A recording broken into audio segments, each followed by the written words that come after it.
Before I start on today's topic, which is Greek tyranny, I have been asked to say a word on the subject, well, to answer the question really the best I can. If the hoplite phalanx was so stunningly successful in the period of the 6th, 5th, 4th centuries BC, why was it that other peoples, other than the Greeks, the ones who came in contact with them and saw it and were victimized by it, why didn't they adopt it? But let me make it perfectly clear, like all the other interesting questions in this course, I cannot give you a firm answer. I can only give you opinions. But that whole subject now is so wonderfully more controversial than it was probably ever before in history, because everything now in history that bears on the Western world and its relations with some other world is part of a great political assault by those people who are eager to pull down anything that seems to be admirable or special or positive about the West, and either to say it really was bad, or to say it wasn't so terrific, or it didn't exist. So that's the context in which, not the student's question, but the larger question is getting kicked around these days. Well, I think part of the reason for unhappiness about it is that I think the answer lies in the character precisely of the polis. The fact that it had an ethos, a set of values, which placed so powerfully at the center of the minds of the citizens the notion that the combination of courage in a military setting, which was the inheritance from Homer, and the new ideology of devotion to the polis as the most important kind of commitment that a citizen could have, produced an attitude which was that it was the job of a man who was a citizen of a polis, beyond anything else, to fight bravely in the ranks of his army. And as it happened, they developed, I think this latter part of the story is simply accidental, they happened to develop this technique which employed the weapons and defensive armor that they had, and then because they had those things, and because this ethos was present, it was possible to put together this fighting unit, which was the phalanx, which depended so enormously heavily upon the commitment to the commonality, to the common cause that was characteristic of the polis. Now, every state of every kind, every people, every tribe, they have some degree of this kind of commitment to one another, or else they wouldn't exist as a unit. But there are really very sharp differences of degree in terms of how powerfully this commitment really affects people. You might even find that you would find in the same people at different times in their history the power of this idea and this commitment. And it's so beyond an idea somehow. It's sort of really bred and trained into the bones of every Greek man in the polis, beginning sometime, I would say, in the 7th century or earlier, and carrying forward so long as the polis remained an autonomous and independent unit. So if you looked at Greeks against Persians is the best case we have, because the Greeks fought the Persians more than they fought other non-Greek peoples, and the Persians were very formidable. Let's remember, the Persians had defeated every other power there was in the world that they knew, and controlled and dominated a vast, vast empire by anybody's standards, but certainly by the standards of the world in which they knew. So for the Greeks to defeat the Persians, there was nothing routine about that. That was always going to be surprising and needing explanation. So really, a way to focus the question that I'm addressing is, how come the Persians didn't do it? And there I think, in that case, the answer is not so very hard, because the Persian Empire was a composite unit made up of lots of places and vast numbers of people who had been conquered by the Persians, and whose relationship to the great king of Persia was really, in an almost technical sense, that of slaves. They needed to do, they had to do, they were expected to do whatever the Persian king told them to do. Now, he was not fanatical, and he did not make requests that typically were impossible for people to do.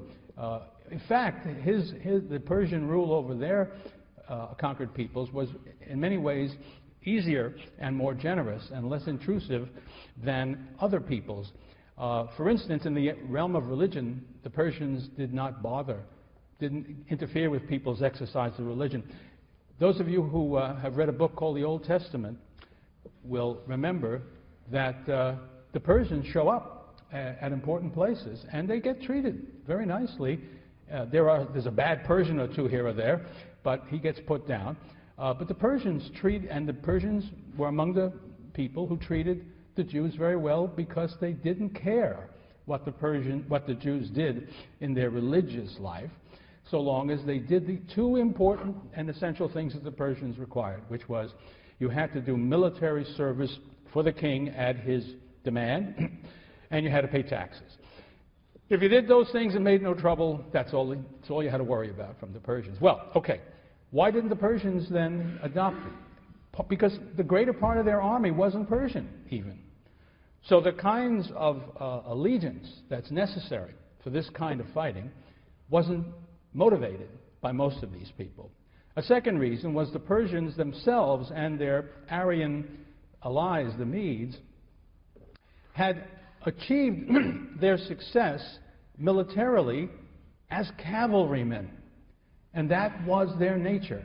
And that was what they practiced and elevated to the highest levels, so that the best Persians fought in the cavalry. They had infantry, and some of their infantry was relatively very good. But there wasn't that kind of thing. All that matters in a polis, basically, I'm exaggerating only very slightly, is how you fight in the infantry. And happily, that question isn't so bad, because when we get to the story of the Spartans, which comes after our story of the tyrants, I will read to you some of the poetry, which was the material with which Spartans were trained, and you'll quickly see why the Greek ethos, the Greek feeling of absolute commitment, voluntary absolute commitment, even at the risk of your life, for the polis, was the central and most important force in society. So the answer is essentially a moral commitment based upon training and belief, is why the Greeks did the and plus the historical accident of their having developed that technique.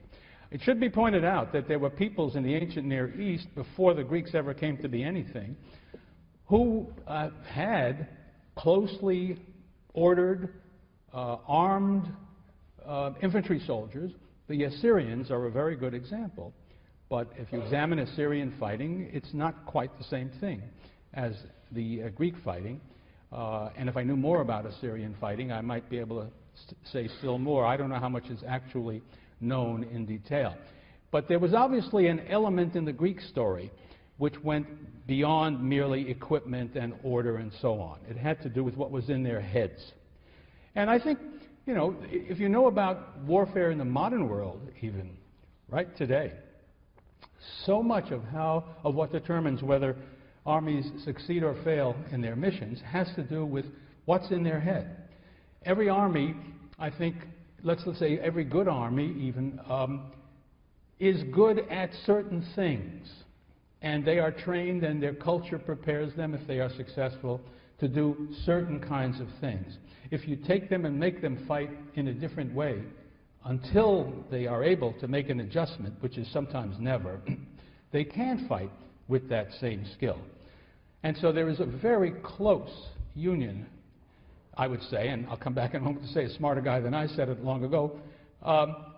There's some close connection between the nature of the society that produces and uses the military force and the kind of fighting that military force can do. I'm really just giving you a little riff on a tune written by Aristotle back in his day, when he connects closely the character, I think I mentioned that the other day, the character of a regime and the character of the fighting. I did tell you about that. You know, if it's going to be a cavalry based, it's going to be aristocratic or oligarchic. If it's going to be naval based, it's going to be democratic, and so on and so forth. So I hope that's of some help in dealing with that question. Let's turn now precisely to this phenomenon, which is Greek tyranny. Tyranny emerges in the 7th century BC. Maybe it might have, no, I think not anything before that. And it emerges, I would think, for many of the same reasons and in response to some of the very same developments that I described for you in talking about the great burst of colonization that began in the 8th century in the Greek world. All of those tumultuous, troubling, changing forces that were at work in society were at work in bringing about this new kind of regime, which lasted from 1 to 3 generations among the Greeks before it faded away. It was a transitional phase in Greek society rather than one that lasted for a terribly long time. But it was not trivial, and as I say, in some cases it went for 3 generations. Okay, what is tyranny? Let's begin with the word. The word tyranneia is tyranny. The word tyrannos is tyrant, and etymologically the word is not a Greek word. It was a borrowed word that the Greeks took from somebody else and then applied it to certain elements that emerged in their society. Chances are it was borrowed from Lydia, that kingdom in Asia Minor that was inland from the Greek settlements on the coast.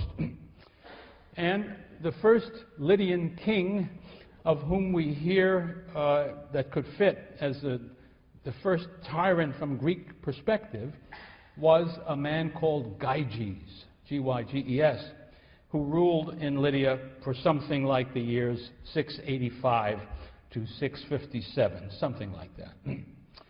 The first time the word tyrannos, or some version of it, appears in Greek that we have, comes in the fragments of the poet Archilochus. And he is a fascinating character, and we do have, fortunately, a few nice fragments of his poetry. In fact, for the first time in the last couple of decades, for the first time since they were lost, we actually have a full lyric poem by Archilochus.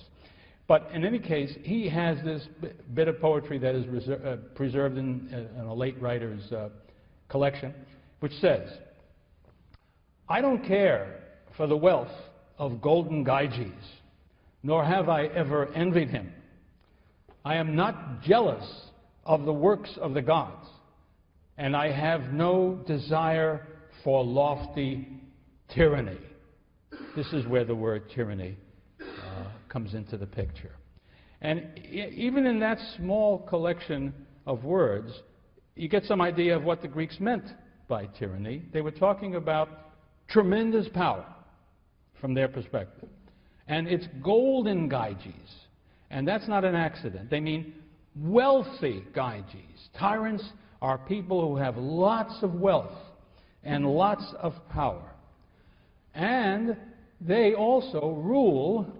In one translation that poets give for tyrannidos is for lofty despotism. That is, he rules not as an equal, he rules not as a legitimate king, he rules as a master ruling slaves, is the implication of that. It comes from the Greek perspective, it comes from the East.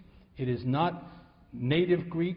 It is something new in the Greek experience. They haven't had kings like that, even in their legends. So that's going to be a central idea that surrounds the concept of tyranny. The Greek word that comes closest to it, but it doesn't do the same job, is monarchos, our word monarch, and that simply means a ruler who is one, a single ruler. Well, you know, you need a word for that in Greek because that's not the natural thing in Greece. As you know already, every regime that we have discussed from the Homeric world on, post Bronze Age, shows multiple kings. In the Iliad and Odyssey, yes, there is the generalissimo, you remember Agamemnon, but everybody there is a king. There's not just one king. So that's the Greek way of looking at things, whereas the rest of the world, and if the Greeks had only known, anywhere you look in the rest of the world, the typical regime is monarchy of one kind or another. Absolute power. Nobody in Greece has absolute power in the Greek point of view, but kings elsewhere do.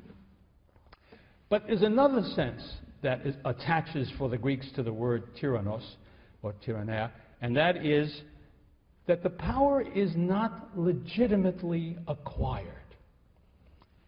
The Greeks could understand that there'd be somebody called a basileus, and that the reason he was basileus was that his father was, and that the regime of that state is royal, and this is a perfectly legitimate regime. The Greeks, although they don't practice kingship during the period that we study, they don't regard that as an illegitimate form of regime. Kingship is legitimate. Tyranny is not. And I want to spell that out for you. But before we get to my spelling it out for you, let me just give it a few more of the characteristics that it comes to have by classical times in the minds of the Greeks. It is, as I say, despotically exercised. It is not legitimate, and one aspect of its not being legitimate is that it is not responsible. A tyrannos does not have to explain himself, and nobody would dare insist that he do. He need not consult anybody if he doesn't want to. He doesn't need to have the approval of anybody. All of that makes him illegitimate. Irresponsible is another word, I think, that fits into the picture, because we shall see that certainly by the classical period, the Greeks felt any regime to be legitimate must be responsible in the technical sense. It must be answerable to somebody. Because all human beings, was the philosophical core of this idea, are not to be trusted by complete power. They will abuse it. They will abuse it with violence, and that violence will very often mean sexual violence, but it will take every other form as well. And let's go back to Archilochus' few words, which are so rich in telling us so much about it. He says, "I am not jealous of the works of the gods." What's that got to do with anything? Well, because the Greek view of tyranny was that tyrants, and one of the things that's wrong with tyrants, is that they see themselves as rivaling the gods, as thinking themselves to be divine, or at least thinking that they could act as though they were gods. And because they have the power and the wealth, and because they have no responsibility to anybody, presumably they can. And this is one of the things that makes them terrible. Because when they do, it's this act of behaving as though they were gods is what the Greeks, one of the things that the Greeks meant when they said hubris. This arrogant, this violent, arrogant kind of exercise of power. Now, that is the way things look fundamentally in the classical period. But even in the classical period, there was a remnant of what I think, and most scholars I think would agree, was the special characteristic of the idea in its earlier days, which was not so much how evil a tyranny was, because in the early days it's not clear that they thought it was, but because of the fact that it was not legitimately acquired. It was not part of the normal way things happen. And I mentioned this to you earlier. The good example of that is Oedipus tyrannos, Oedipus the king. Oedipus, notice that they don't usually, nobody translates it Oedipus the tyrant. And they're right not to do so because it would mislead us. The way we use the word tyrant, it's always bad. There's no good tyrant. But so that you will often see it translated Oedipus Rex into the Latin, but Rex means king. So Oedipus the king is okay. But actually, it's not bad to say Oedipus Rex because the Romans had this idea that kings were bad. So there's a little bit of that glittering around the edge. But for the Greeks, that's not there at the beginning. Okay. Probably the contemporaries of Gyges and of the tyrants who came after him in Greece probably didn't use the term yet. Probably sprang up at a later time, but we can't be sure of that. For the Greeks, it originally meant something much more neutral, without this great moral baggage to carry with it. It simply meant more than anything else two things. One-man rule, well, that would always raise an eyebrow, but you could imagine it being okay. And the fact that it was unconstitutional. It did not come about in a way that followed tradition, which was what Greek constitutions were, traditional sets of laws or customs. Okay, that's the general picture. Let's take a look at tyranny as it emerges in Greece, and we don't know very much about it. Here's another one of these cases where we are dependent on later sources. We have no, I think I'm right in saying, nothing really contemporary at all that speaks about any tyrant. And so that's a problem, but we have to deal with that. And then there are very limited tales that are told about them, so that we have to piece together a lot of information and ask ourselves, what does it all mean? In any case, the first tyrant named in the Greek tradition is a man called Phaedon of Argos, who is mentioned by Aristotle in his Politics, and he says some interesting things. I'll come back in a moment. But here are some of the facts, or alleged facts, that surround Phaedon in the Greek tradition. One said, he is the king of Argos, and Argos, you know, in the Homeric tradition, is a very big, powerful, important place. Argos includes Mycenae and all of that. So this would be a king of a large and important area. That the Argives, when Phaedon was king of Argos, were engaged in a conflict with Sparta as to who would be the dominant force in the Peloponnesus. And they fought a battle at a place called Hysiae in the year 668, in which the Argives under Phaedon defeated the Spartans. And really defeated them. It wasn't just a little skirmish. They were now the top dog, as proven by the following other alleged facts about what's going on here. Phaedon got himself elected chairman, president of the Olympic Festival. That was a tremendous honor, and it indicated deference to him, and scholars suggest if it really happened, it would have suggested the Argos and Phaedon were the dominant force in the Peloponnesus. And further evidence, and this is really rather better evidence, I think, even than that, is the fact, I don't hesitate to use that fact, that Phaedon of Argos apparently imposed a system of uniform weights and measures on the entire Peloponnesus, and those remained the weights and measures employed in the Peloponnesus thereafter, so that they were called the Phaedonian measures. You don't do that if you're not in effective control of the region. Nothing is more basic than determining something like that. So I think that lends considerable plausibility to the general story.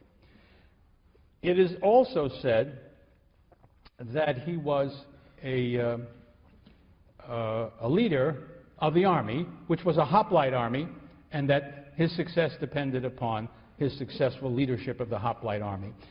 Well, that fits in with one general interpretation that scholars have used about the rise of tyrants. Nobody claims it's universal, but one feature that seems to be plausibly present is that the new way of fighting in the hoplite phalanx, which was to turn out to be decisive, well, that brought about that leaders who were very good leaders of hoplite phalanxes, and should they decide to seize power in any state where they had been doing the leadership, they could typically count on their army, the army they had led, to assist them.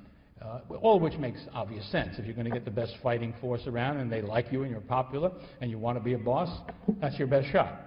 So, tradition also lends some small support to the idea that maybe that's how Phaidon brought himself to the kingship. Before I depart, I just feel it necessary to make one small point. I said weights and measures.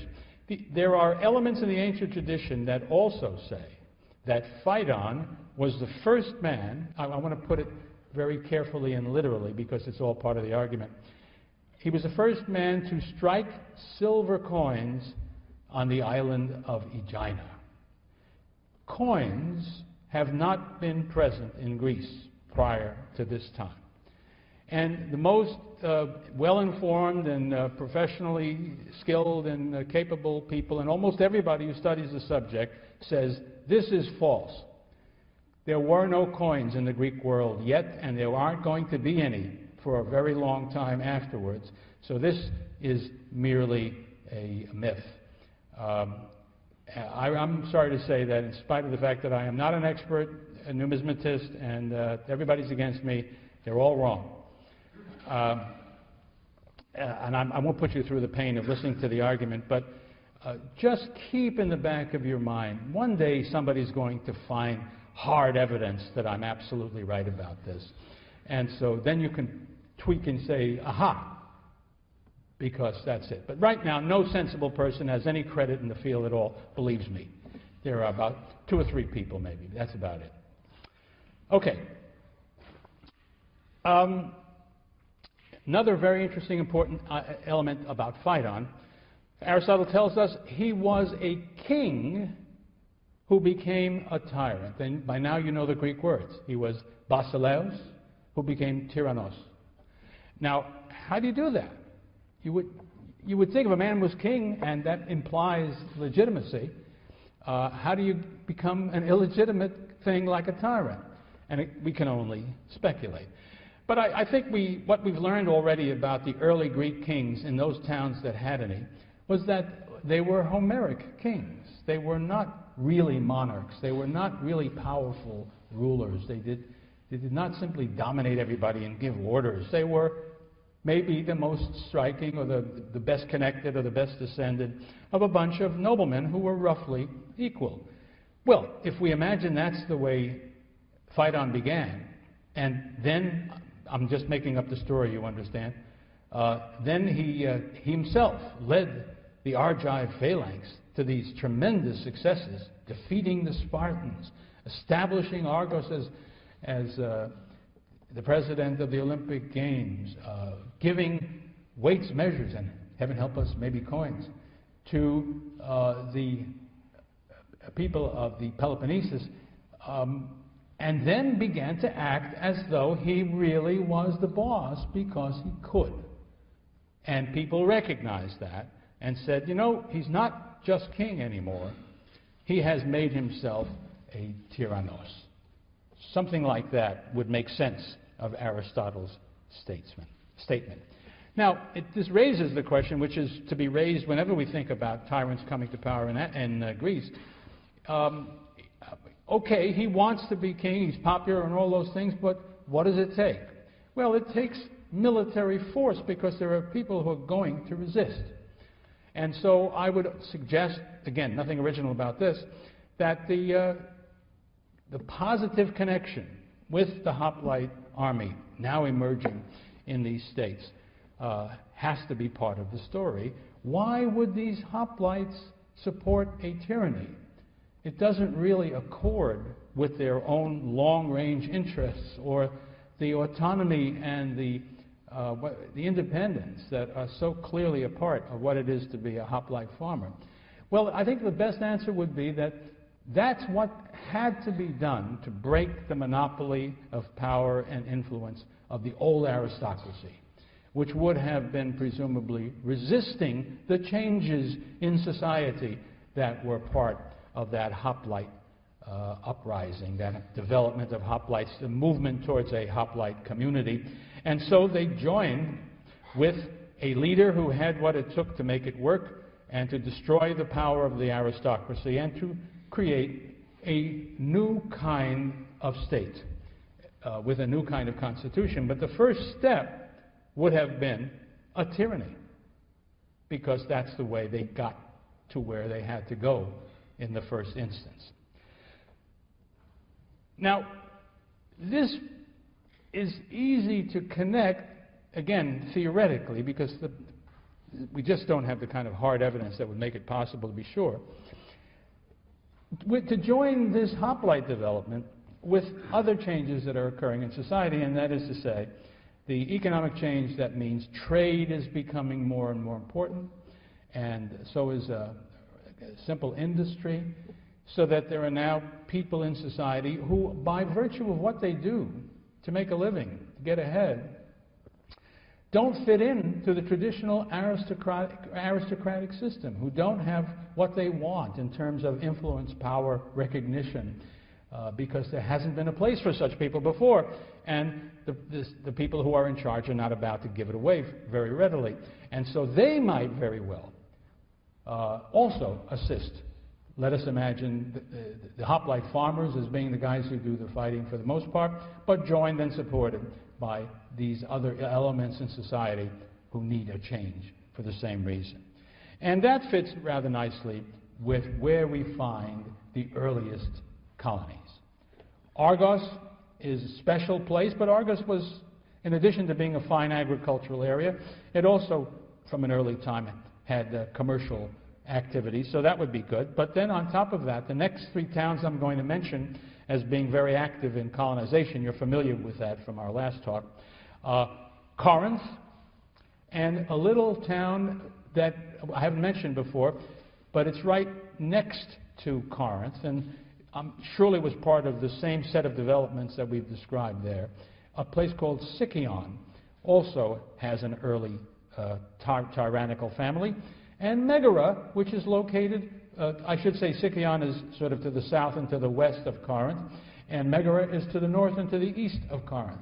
It's right on and around the Isthmus of Corinth that some of these early states that have tyrants come into being, just as these are states that are very, very active in the colonial movement. If we go away from the mainland, again, Miletus has a tyrant at a fairly early time, just as you would expect, because it fits into the whole picture. And you don't have tyrannies very early, if at all, in places like Athens. We will have a famous tyrant, but that will come later. Thebes will not have a tyrant, in spite of the mythology surrounding Oedipus. Sparta, of course, never has a tyrant. So all of this is sort of reasonable support for the interpretation that most scholars take. So you have all of this stuff, the pressure of a growing population, new groups challenging the aristocracy, hoplites among them. If you go to Corinth, the story of the establishment of a tyranny there involves an individual called Cypselus, and the stories that are told about Cypselus fit pretty decently into what we've been talking about. He is specifically called a polemarch, which means the war archon, the war leader. He was a commander of the army in Corinth, and at that time that would have been a hoplite army. But he was not a king like Phaedon. He was, according to the myth, I shouldn't say myth because it isn't a myth, according to the legend, no, it's not really even a legend. Let's say tradition. According to the tradition, Cypselus was descended from a mixed marriage between a patrician, an aristocrat, and somebody who was not. So that's a very sort of typical historical development. People who become revolutionaries and troublemakers are often people on the margin, but who have, by birth, some kind of a connection, or think they have some kind of a connection with the higher ranks, and are annoyed, irritated, angry, jealous, and therefore likely to take the trouble to seize power. I mean, Napoleon descended from some kind of Corsican aristocracy. Of course, the French thought that that was, well, what is it when a word contradicts itself? What's the word? No, not paradox. Oxymoron, that's right. The French thought it was an oxymoron, a Corsican aristocrat. I mean, ridiculous. But that was his feeling, and that kind of French attitude helped, I think, explain the drive that he had to get ahead to the degree that he did. Anyway, Cypselus was one of that group. In Corinth, I might point out, was an unusual polis before the emergence of the tyranny, because most polis, as best we can figure it out, they had an aristocracy that consisted of many, many, many, many families. But Corinth had the narrowest of all aristocracies. One family, who were called the Bacchiads, completely monopolized the regime. And so that meant that it would be easier, once you started to make trouble, to find help against them from rather powerful people who were in other states likely to be part of the regime, but here were cut out. And so Cypselus puts together a force of military folks with some folks who are discontented, and finally attacks the Bacchiads, either killed them or drove them into exile. And then establishes his own regime, which is in fact one of the most successful tyrannies, at least as judged by the most basic thing: how long do they last? Cypselus, in effect, died in bed, leaving the tyranny to his son, and then his son had another son who became tyrant, and he was driven out finally, and he was the last of them. So the Cypselid tyranny is a very successful one, and we know something about it. The colonization movement, which the Corinthians had already started, but it really took a real hold in the time of the Cypselids, and so Corinth is colonizing quite vigorously in the time of the Cypselid tyranny, mostly out in the west, because that's sort of empty territory from a Greek point of view, and so you will see Corinthian colonies stretching out along the shore, the north shore of the Gulf of Corinth, and the north shore is less Greek and more barbaric than the south shore, which is the Peloponnesus. And then if you go to the end of Greece, as far west as you go, and make a right turn and head up into the Adriatic region, the Ionian Sea, and beyond that, the Adriatic. Corinthian colonies right up along in there. They suggest, and I think they're supported by other archaeological evidence, that commerce was one of the things that was very important for Cypselus, and Corinth is booming from a commercial, economic point of view in the years of the Cypselid tyrants. None of that is surprising. All of this is very characteristic of this phase of Greek tyranny that we're talking about. In addition to that, we know that Cypselus, like just about all the tyrants, used his power to do something that the Greek governments normally did not do, namely collect taxes from their people. You have to understand that the idea of taxation being normal would have gotten a Greek foaming at the mouth. When there is no tyranny, there's no taxes. No direct tax, I should say. The normal form of taxation that existed in the Greek world when it was in its independent polis phase is simply customs duties on trade. But the hoplite farmer wasn't going to be taxed. Paying taxes is what barbarians did to their kings. A very powerful feeling. People like that in America today used to be called Republicans. Of course, it's no surprise that Cypselus and his descendants, just like the other tyrants, were very wealthy. There was undoubtedly wealth they seized when they took power. There was also wealth that they could enjoy from the tremendous income that would come from the booming commerce. And then finally, taxation. Just put it right smack from somebody's hands into theirs. And so tremendous wealth is another picture that goes with this.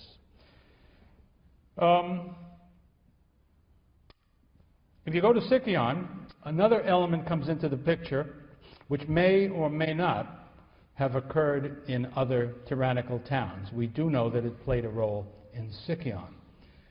There, the founder of the tyranny was a man called Orthagoras. And again, one thing we are told about him is that he was polemarch, leader of the phalanx. So we understand that. Another story says that he was a cook. And they didn't mean escoffier or anything like that. I mean, that was not a high-ranking position. And so I think the implication was he came from a very low source. We don't know what to do with that. It sounds surprising, but maybe it's true. Anyway, we get down to the point where one of his descendants is still tyrant. I think it's his son, Cleisthenes of Sicyon. Well, now you want to keep that name in your mind, and you want to keep it straight. There will be a descendant of that guy who will be an Athenian, whose name is Cleisthenes, who will not only be later, but thoroughly different. Not a tyrant, quite different from that. So just remember, this is Cleisthenes of Sicyon, as opposed to Cleisthenes the Athenian. Well, the picture that Herodotus, who is one of our main sources here, the main source, I guess, gives us is one of, in Sicyon, political oppression of a kind that we haven't run into yet. Because it is based really on ethnic origins and ethnic differences.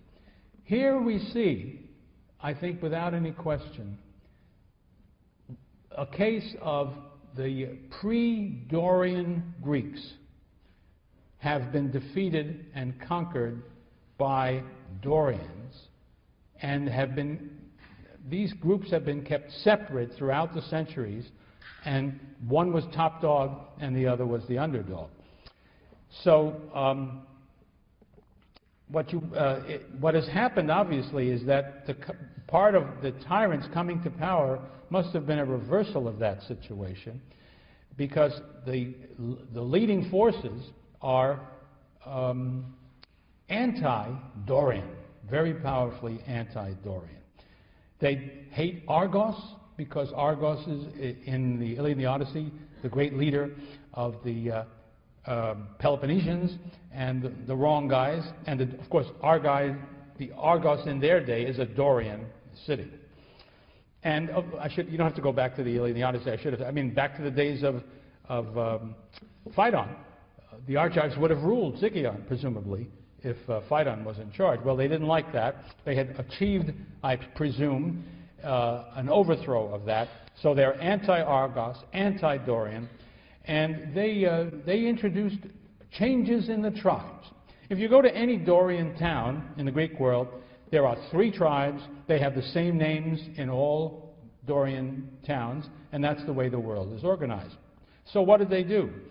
These guys, the Orthagorids, changed the tribes. That's interesting too, because we'll see that Cleisthenes the Athenian does the same thing. That's amazing. That's very rare. When you're talking about changes in tribal things, you're getting at the oldest possible memories and traditions and beliefs and associations that primitive peoples have. So when you're fussing with that, you're really making a great problem. But you'll see in a moment what's driving this sort of thing. Instead of having 3 tribes thereafter, from once the Orthagorids got there, they had 4. But they changed the names of the old 3. The old 3 now were called, I'm translating the Greek words, ass men, pig men, and swine men. Whereas the non-Dorians were the archelaoi, leaders of the people. You can see a very objective set of names and evaluations. So you've got vengeance here. You've got a group long annoyed, long angered, long feeling oppressed, taking out their hatred when the victory comes in. But once you're past this peculiarity, this particular ethnic conflict in this town that had such an important effect, you find that the tyrants are pretty much like all the other tyrants. They have great wealth. And we'll come back in just a moment to indicate how striking that was. They engage in conspicuous display, which is what tyrants also do. And they are filled with a tremendous ego, a terrific sense of their own importance and self, the kind of thing that made Archilochus say, you know, I'm not going to try to vie with the gods the way these tyrants do. Well, the story that Herodotus tells, and I think you will enjoy it in his wonderful prose, if you haven't gotten to it yet, is Cleisthenes of Sicyon now is in charge. We're in the 6th century BC. And he has a daughter, and he wants her to have the very best husband that there was available in Greece. Well, just like your parents. He felt the same way as your parents do. So, but he was going to see to it was going to work out. By the way, he himself was a very significant figure. And this, again, makes him not so very unusual among the tyrants. He entered in the Olympic competition, and in those days, and probably forever in the Olympic Games, I mean the ancient Olympic Games, the most prestigious, the most important contest was the 4-horse race, chariot race. For one thing, you couldn't do that unless you were very rich. So it meant that the noblest and wealthiest people were competing against one another in this. Well, he was the winner in the 4-horse chariot race, which made him an international celebrity on top of all the other things that he had going for him. And so he decides, by God, he's going to have the best guy in Greece be his daughter's husband. He invites all the best aristocratic, richest, handsomest, most athletic guys in all of Greece to come to Sicyon and spend a year at his expense and treated royally all that time to compete for the hand of his daughter. And so they all are. And Herodotus reads off the names of all of these amazing young men who come to the competition, pretty much, I think, copying Homer's list of the catalog of the ships in the Iliad. And they come. Well, after the bulk of this year, it is clear 2 finalists are emerging. One of them is called Hippocleides, and the other is called Megacles. Megacles we better take seriously because he's an Athenian and he will be the ancestor of Cleisthenes of Athens later on. But anyway, they're competing in every respect, and we're down to the last kinds of things, and it looks like Hippocleides has the edge. He seems to be the #1 candidate. And he has quite a few belts at the party when we're reaching the final stages of all this. And next, he jumps up on a table and he begins dancing wildly. I mean, like beyond what is seen to be seemly dancing. We expect a young nobleman to be a good dancer. But this guy is doing stuff that nobody ever heard of. And this is making Cleisthenes a little nervous. I mean, who is this guy? I mean, what's happening here? And then he flips upside down and begins to dance on his hands with his feet flipping around in the air. At which point, Herodotus tells us, Cleisthenes speaks up and says, "Son of Tysander, you have danced your bride away." He lost. And Megacles got to marry Hippocleides, Agreste, and the story goes on. Well, what are we to believe of that tale? I don't know. But this much, I think, is clear. Such a legend does not come from nothing.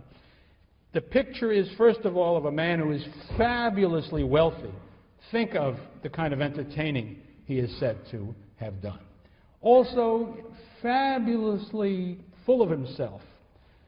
Just, imagine saying, my daughter will only marry the very best young man there is, and you will all have to go out there and compete for her hand, and I'll tell you who she's going to marry, and who can then act the way he did. I think that's a picture that he probably was extreme in all of these respects, and that kind of situation was part of the tale. So, let me just sum up some things. Untraditional route to power is important. Gyges, perhaps you remember the story of Gyges. Gyges was sort of the prime minister of the king of Lydia, and the king had this incredibly beautiful wife, and he was terribly proud of her.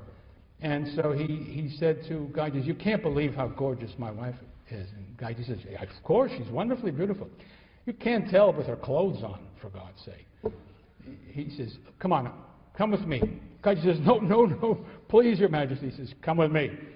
So there's Gyges hidden behind a curtain, and here's his wife disrobing. And indeed, she was as advertised. And the king goes out. Gyges would have slipped away, but the queen spots him. And of course, she's totally disgraced. She's deeply embarrassed, is to put it very, very mildly. And so she says to him, "Unless you do what I tell you, I will tell my husband that you sneaked in and did this, and that he will kill you. But what I want you to do is to kill him and marry me. That's how you can make it." What could Gyges do? And so he did. That's how he became king. This is not your normal constitutional procedure, even in Lydia. So that's Gyges. Phaedon I've talked to you about already. Theagenes of Megara I haven't mentioned, but he comes to power by force with the use of the soldiers, and the same thing is true of Kypselus. All these tyrants get there by means that are not traditional. They have personal power. Whatever else is going on, they have control of the military, and the military gives them what they need in the way of command.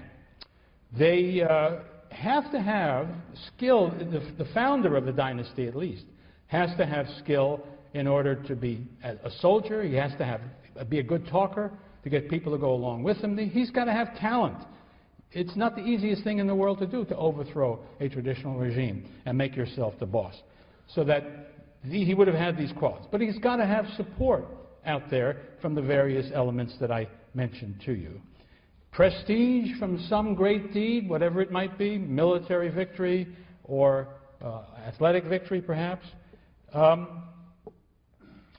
And when he has wealth, once he's acquired wealth, he can use it further to strengthen his position, and they typically do, because he introduces something new: mercenary soldiers.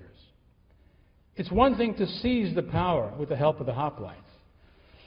To hold on to it, you're going to need something more solid than that. First of all, hoplites don't stick around in uniform. They go back and work their fields.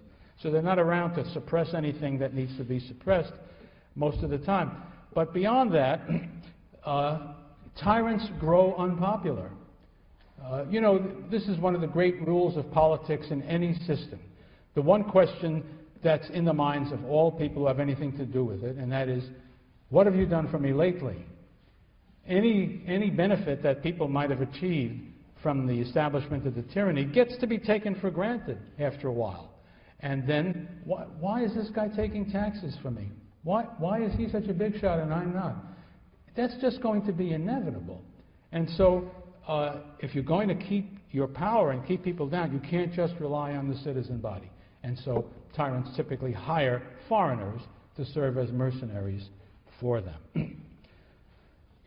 Now, another thing is that while these tyrannies last, it is typical that they should accomplish very significant things that most anybody would agree were positive contributions to the life of the community they ruled.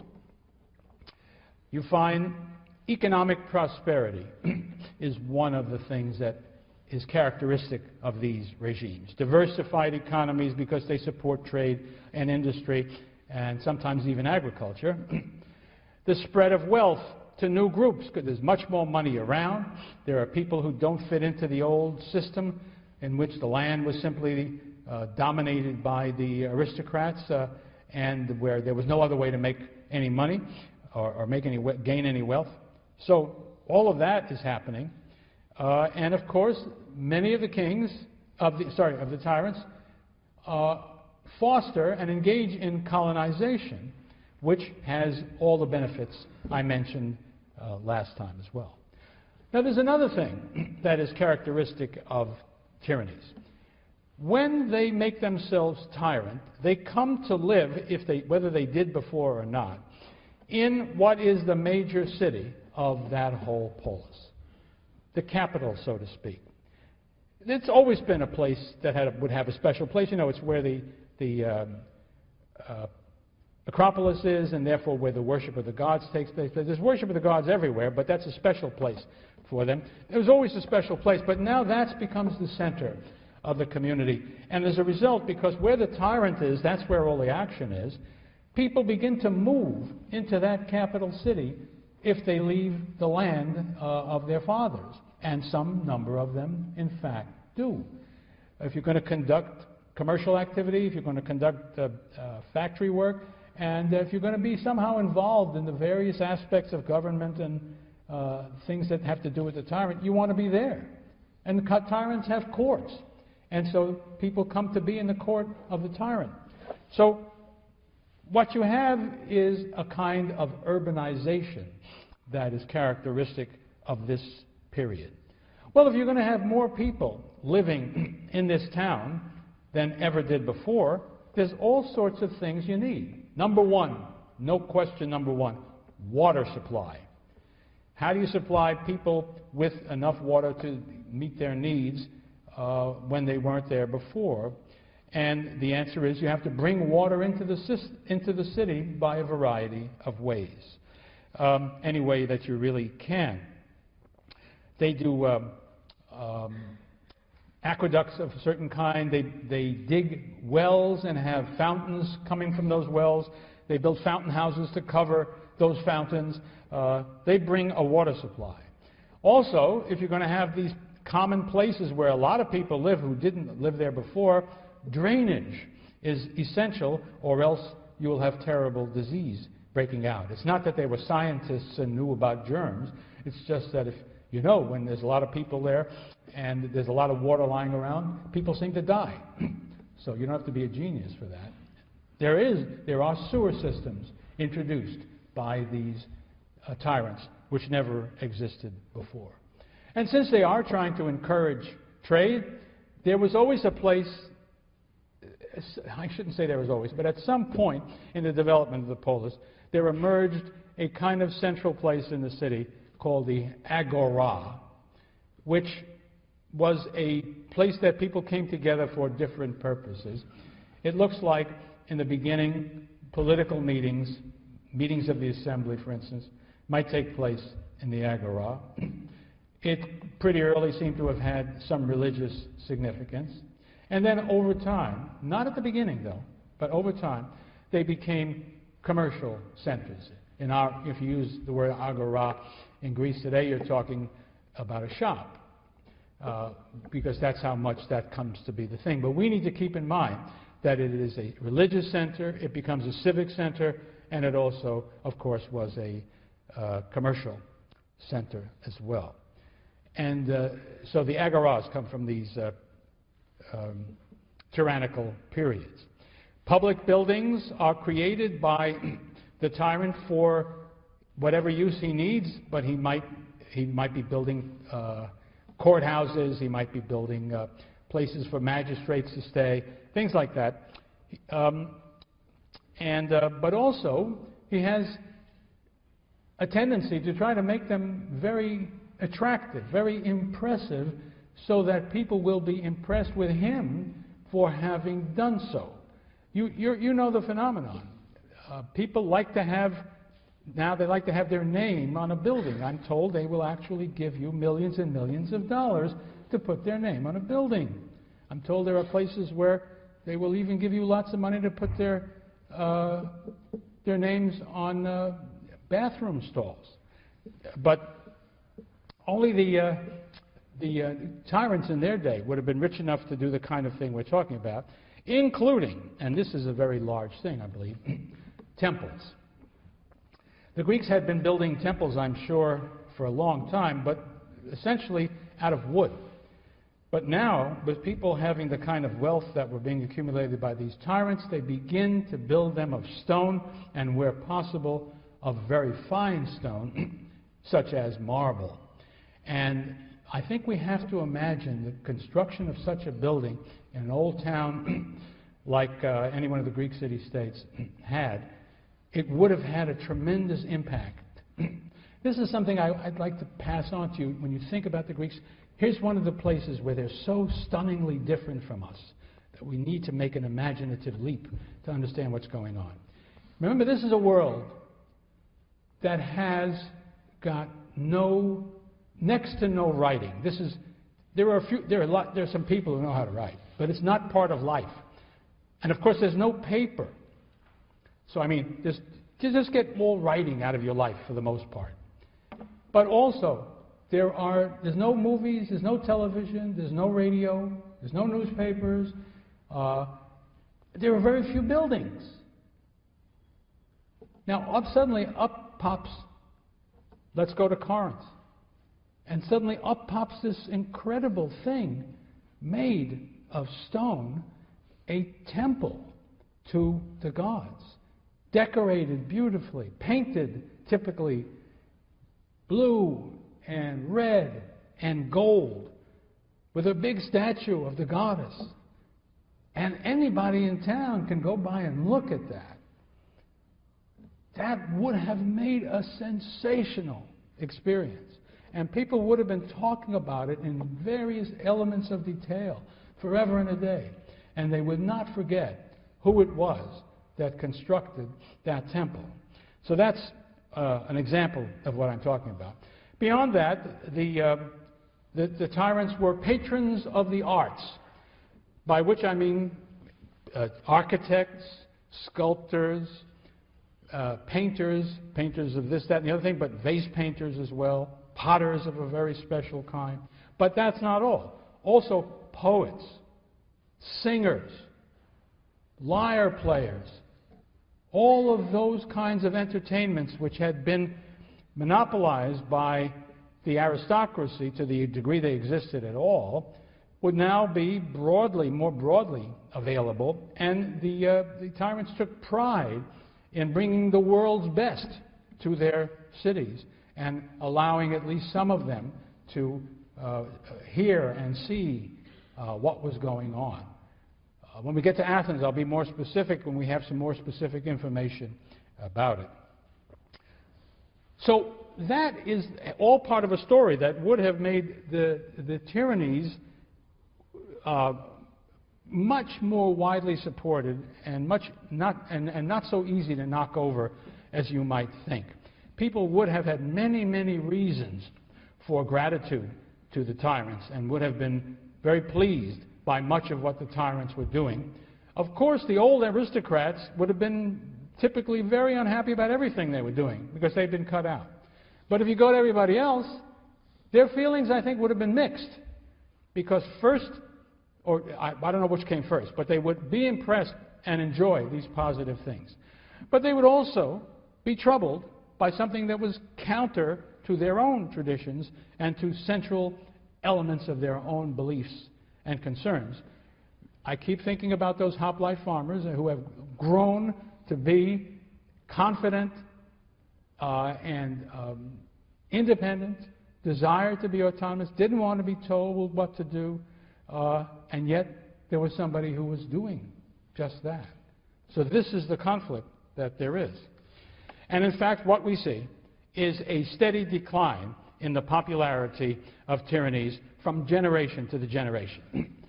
The founder of the tyranny, he's probably still popular when he dies. He did it. Most people are very conscious of what he achieved, and he's a glorious figure. But his son is only tyrant because he was his son. He doesn't come from his personal qualities, and one becomes more and more aware of the shortcomings, and fewer people are interested in the achievements, even though they may do wonderful things. And by the time you get to the third generation, that's the end. The third generation of tyrant gets thrown out if you've made it that far. And when the tyranny is overthrown, the typical successor to the tyrannical regime is an oligarchy. I would say it would include many of the old aristocrats who had the best land and the greatest wealth, and indeed the chances are those people would be the leaders of the new regime, but they would very quickly, because it was